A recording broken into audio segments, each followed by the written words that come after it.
দ্রুত বীর্যপাত premature ejaculation পুরুষদের খুবই পরিচিত একটি সমস্যা। অনেকে এটাকে প্রধান সমস্যা হিসেবেও মনে করে থাকেন। কখন একজন মানুষ মনে করবেন যে তিনি দ্রুত বীর্যপাতের মতো সমস্যায় ভুগছেন? প্রত্যেকবার সহবাসের ক্ষেত্রে 1 মিনিটের মধ্যে তার বীর্যপাত হয়ে যাচ্ছে এবং এই যে সময়টা এটা টানা 6 মাস পর্যন্ত এভাবে হচ্ছে, তাহলেই মনে করতে হবে যে তিনি দ্রুত বীর্যপাত বা প্রিম্যাচুর ইজাকুলেশনে ভুগছেন। দ্রুত বীর্যপাতের সমাধান সহজ, তবে খেয়াল করতে হবে যে একজন মানুষ কখন দ্রুত বীর্যপাতের মতো সমস্যায় ভুগছে। অনেকের দেখা যায় যে বিভিন্ন ধরনের শারীরিক সমস্যা থাকে। বিশেষ করে আমরা বলে থাকি যে স্বাস্থ্যগত যে সমস্যাগুলো আছে সেখানে শারীরিক সমস্যা যেমন গুরুত্বপূর্ণ, তেমনি পাশাপাশি মানসিক সমস্যাও কিন্তু অত্যন্ত গুরুত্বপূর্ণ। শারীরিক সমস্যার মধ্যে দেখা গেল যে একজন মানুষ হয়তো বা বিভিন্ন ধরনের আমরা বলছি যে রোগে হয়তোবা তিনি অনেক দিন ধরে আক্রান্ত আছেন এবং যার কারণে তাকে হয়তোবা অনেক ধরনের ওষুধ গ্রহণ করতে হচ্ছে এবং হয়তোবা দেখা যাচ্ছে যে সেই ওষুধগুলোর কোনো পার্শ্ব প্রতিক্রিয়ার কারণে তার দ্রুত বীর্যপাত হতে পারে। আবার পাশাপাশি দেখা গেল যে হয়তোবা একজন পুরুষ তিনি অনেক দিন ধরে হরমোনের বিভিন্ন সমস্যায় ভুগছেন এবং যার কারণে তার দ্রুত বীর্যপাতের মতো সমস্যায় তিনি ভুগতে পারেন। এছাড়াও অনেক সময় দেখা যাচ্ছে যে একজন পুরুষ তিনি হয়তোবা বিভিন্ন ধরনের কাজে ব্যস্ত থাকেন কিংবা সাংসারিক পারিপার্শ্বিক বিভিন্ন ধরনের তার ব্যস্ততা এবং অনেক সময় তাকে বিভিন্ন ধরনের উত্তেজনার মধ্যেও থাকতে হয় এবং একটা সময় দেখা যায় যে সে হয়তোবা অনেক ক্লান্ত থাকেন বা উত্তেজিত থাকেন এবং তার মানসিক অবস্থাটা ভালো থাকে না, বিষাদগ্রস্ত থাকেন। সেই ক্ষেত্রেও কিন্তু দ্রুত বীর্যপাত হতে পারে। অর্থাৎ দ্রুত বীর্যপাত যে নির্দিষ্ট একটা সমস্যার জন্য হবে তা কিন্তু কখনোই না, অনেকগুলো সমস্যার কারণে হতে পারে। সেই ক্ষেত্রে আসলে বুঝতে হবে যে নির্দিষ্ট কোন কারণে তার দ্রুত বীর্যপাত হচ্ছে, সেই সমস্যাটা আগে নির্ণয় করতে হবে এবং সেই সমস্যা অনুযায়ী তার সমাধান করতে হবে।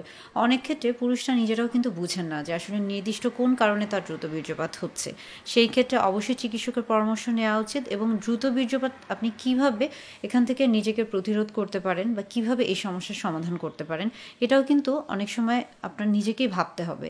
যেমন ধরুন যে অনেক সময় দেখা যাচ্ছে যে বিশেষ করে যারা প্রথমবার সহবাসে যাচ্ছেন বা একদমই নতুন দাম্পত্য জীবনে যাচ্ছেন, তাদের মধ্যে একটা অজানা ভয় থাকে এবং এই ভয় থেকেই কিন্তু অনেক সময় দেখা যাচ্ছে যে যখন তারা প্রথমবার সহবাসে যাচ্ছেন কিংবা অনেক দিন পর যখন তারা স্ত্রীর সাথে সহবাসে যাচ্ছেন, বিশেষ করে যারা দূরে থাকেন বিভিন্ন কারণে, হতে পারে সেটা চাকরিগত কারণে বা পারিপার্শ্বিক অবস্থানের কারণে, এই সমস্ত ক্ষেত্রে কিন্তু দ্রুত বীর্যপাত হতে পারে। অর্থাৎ বিভিন্ন কারণে দ্রুত বীর্যপাত হতে পারে এবং এই যে সমস্যাগুলো এগুলো কিন্তু চাইলে নিজেদেরই সমাধান করা সম্ভব। শুধুমাত্র আপনি যদি আপনার যে সঙ্গী রয়েছে তার সাথে যদি একটু খোলামেলা কথা বলেন, আলোচনা করেন, তাহলে এই ছোট ছোট সমস্যা থেকে আপনার যে দ্রুত বীর্যপাতের সমস্যা হচ্ছে সেখান থেকে আপনি একটা ভালো সমাধান পেতে পারেন। এছাড়া দেখা যাচ্ছে যে বিভিন্ন ধরনের পারিপার্শ্বিক যে অসুস্থতা রয়েছে, অনেকে বিভিন্ন ধরনের ওষুধ খাচ্ছেন, সেই ওষুধগুলোর কোনো পার্শ্ব প্রতিক্রিয়া হচ্ছে কিনা। এছাড়া আমরা সবসময় বলে থাকি যে লাইফস্টাইল মডিফিকেশন, অর্থাৎ স্বাস্থ্যগত জীবন এবং সুন্দর জীবন যাপনের জন্য আসলে যে অভ্যাসগুলো দরকার, পুষ্টিকর খাবার খাচ্ছেন কিনা, প্রতিদিন নিয়মিত অন্তত 30 মিনিট ব্যায়াম করছেন কিনা বা হাঁটছেন কিনা, এই প্রত্যেকটা জিনিসই কিন্তু আসলে আপনার সব কিছুর জন্য গুরুত্বপূর্ণ।